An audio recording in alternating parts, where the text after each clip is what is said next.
रोजचा स्वयंपाक जो असतो की नाही आपला अगदी छान रुचकर व्हावा, त्यासाठी हे 3 मसाले जे आहेत ते आपल्या मसाल्याच्या डब्यात असायलाच हवे.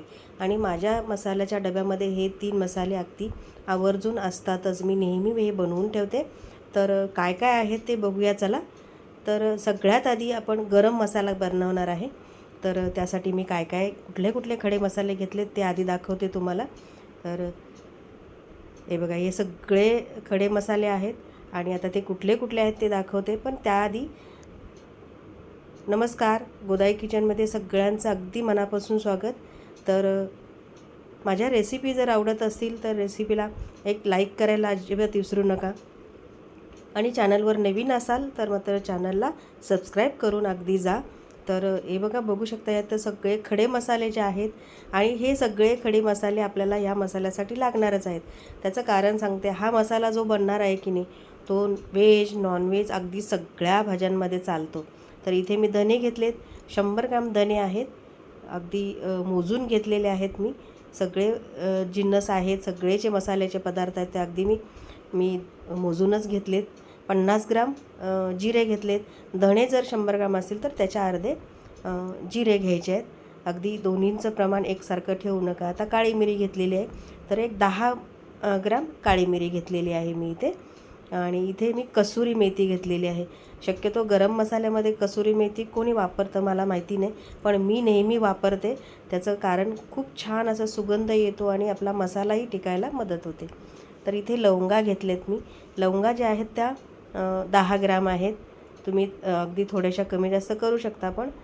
आणि इथे जे शाही जिरा आहे हा मात्र 1 चमचाभरच मी घेतलेला आहे, कारण आपण साधे जिरे घेतलेले आहेत. आता इथे दगडफूल आहे, थोडंसं दगडफूल आहे आणि तेजपान आहे. हे तुमच्या आवडीनुसार थोडंसं कमी जास्त करू शकता. अगदी 5-5 ग्राम दोन्ही गळून घेतलं तरीही चालेल. तर इथे जिऱ्याचं प्रमाण जे आहे ते थोडंसं कमी जास्त करू शकता. आता इथे मसाला वेलची आहे, हिरवी वेलची आहे, तर ही सुद्धा मी 10 ग्रॅम घेतलेली आहे.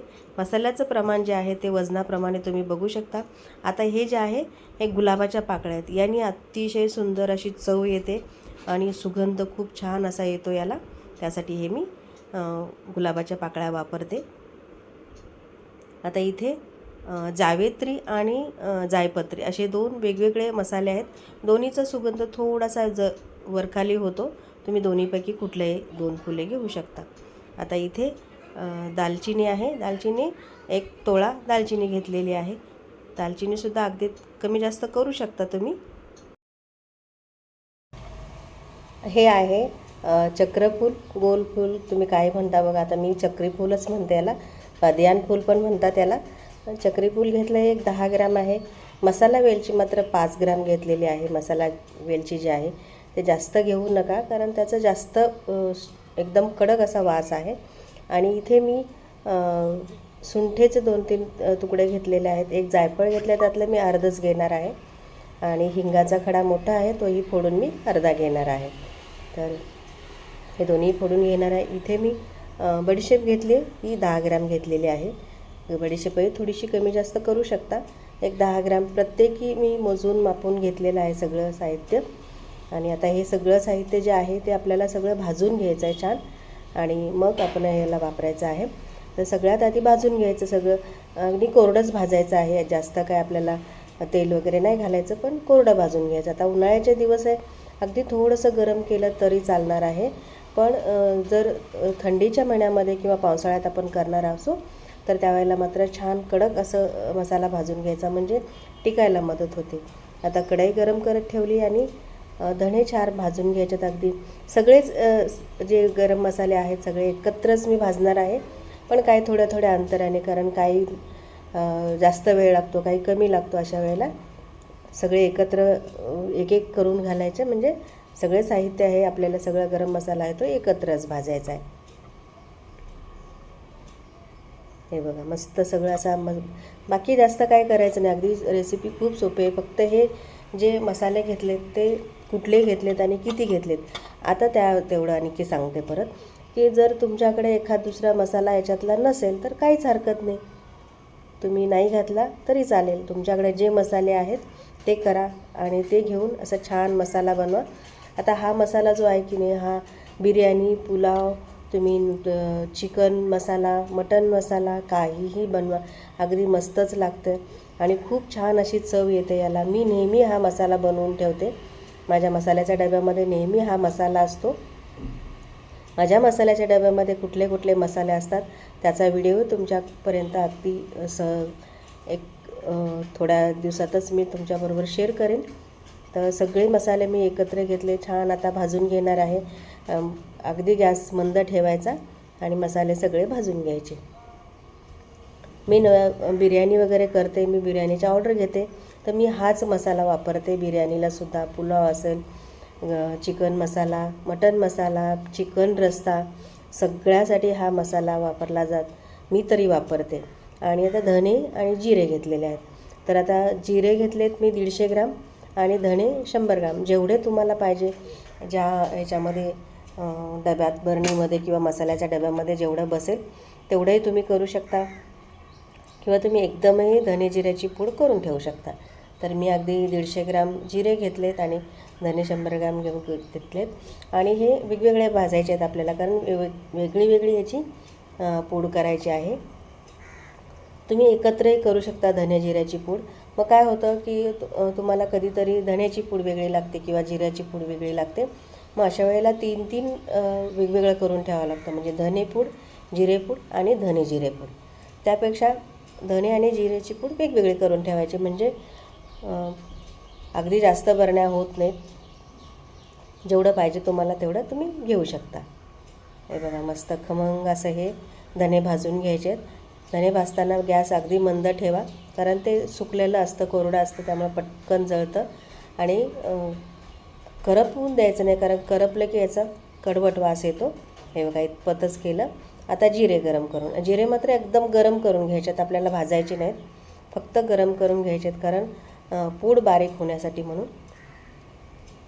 जास्त तुम्ही जर जिरे गरम करायला गेलात किंवा भाजायला गेलात तर त्याची सुगंध जो आहे तो थोडासा कमी होतो. त्यामुळे अगदी 2 मिनटासाठी असं फक्त गरम करून घ्यायचं आपल्याला जिरे. जास्त गॅस मोठा ठेवू नका, काळपट होऊ देऊ नका, किंवा जास्त चरचर होऊसपर्यंत भाजायचं नाही, फक्त गरम करून घ्यायचं आहे. बघा, बघू शकता अशा पद्धतीने 1-2 मिनिटसाठी मी अगदी गरम करून घेतलं. आता हे सगळं थंड होऊ द्यायचं आहे. पूर्ण थंड झाल्यानंतर आपल्याला याची पूड तयार करून घ्यायची आहे. आता मी जिऱ्याची पूड आधी करून घेते. पूर्णपणे थंड करून घ्यायचं बरं का, नाही तर थोडंसं गरम असेल ना तर मग ओलसर होतं किंवा मग पूड त्याची बारीक होत नाही. त्यासाठी अगदीच पूर्णपणे थंड होऊ द्यायचं. आणि मग हे बघा, मस्त अशी आता ही पूड आहे ना, तुम्ही चाट मसाला चाटमध्ये वापरू शकता, किंवा आता उन्हाळ्याचे दिवस आहेत, मसाला ताक करताना वापरू शकता. हे बघा, मुलांना पराठा बनवत असाल तर त्यावर अगदी वरून भुरभुरलं तरी ते मुलं अगदी आवडीने खातात. आता त्याच याच्यामध्ये धने पूड करून घेते. माझ्या प्रत्येक रेसिपीमध्ये धने पूड, जिरे पूड मी वापरते. तर त्यासाठी हे अशा प्रकारेच मी करून ठेवते. गरम मसालाही करून ठेवते. माझ्याकडे कांदा लसूण मसाला आहे, तो विक्रीसाठी असतो. हळद आहे, सेलमची छान हळद आहे माझ्याकडे. हे बघा, अशा पद्धतीने धने छान. आता धने जिरेपेक्षा धने पूड जी आहे ती थोडीशी जास्त बारीक होत नाही, अगदी थोडीशी सरसरीत राहते.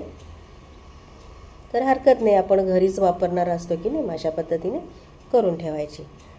रोजच्या स्वयंपाकामध्ये मग पटकन होतं, कारण एखाद्या वेळेला पटकन एखादी भाजी करायची असेल, मग धनेपूड जिरेपूड नाही, मग पुन्हा ती गरम करा, वाटून घ्या. त्यापेक्षा अशा पूड करून ठेवायच्या, म्हणजे तुमचा रोजचा स्वयंपाक जो आहे तो लवकर होण्यास मदत होते. आता गरम मसाला सगळा मी घेतला.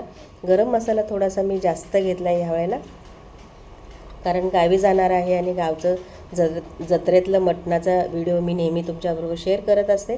गेली 2 वर्ष झालं करते, यावर्षीही करण्याचा प्रयत्न करणार आहे. तर त्यासाठी मला गावचं जे जत्रेचं मटण असतं त्यासाठी मला मसाला थोडासा गावी जास्त लागतो. त्यामुळे हा गरम मसाला थोडासा मी जास्त केला आहे. हे बघा, छान सगळ्या पूड करून घेतल्या. आणखी पुन्हा थंड झाल्या की छान बरणीत भरून ठेवा, किंवा तुम्ही मसाल्याच्या डब्यात भरून ठेवू शकता. रेसिपी कशी वाटली मला कमेंटमध्ये नक्की सांगा. आवडल्यास लाईक करा, शेअर करा, चॅनलला सबस्क्राईब करा. आणि बेल आयकॉनवर क्लिक करा. आपण पुन्हा भेटूया नवीन एका रेसिपीमध्ये. तोपर्यंत नमस्कार.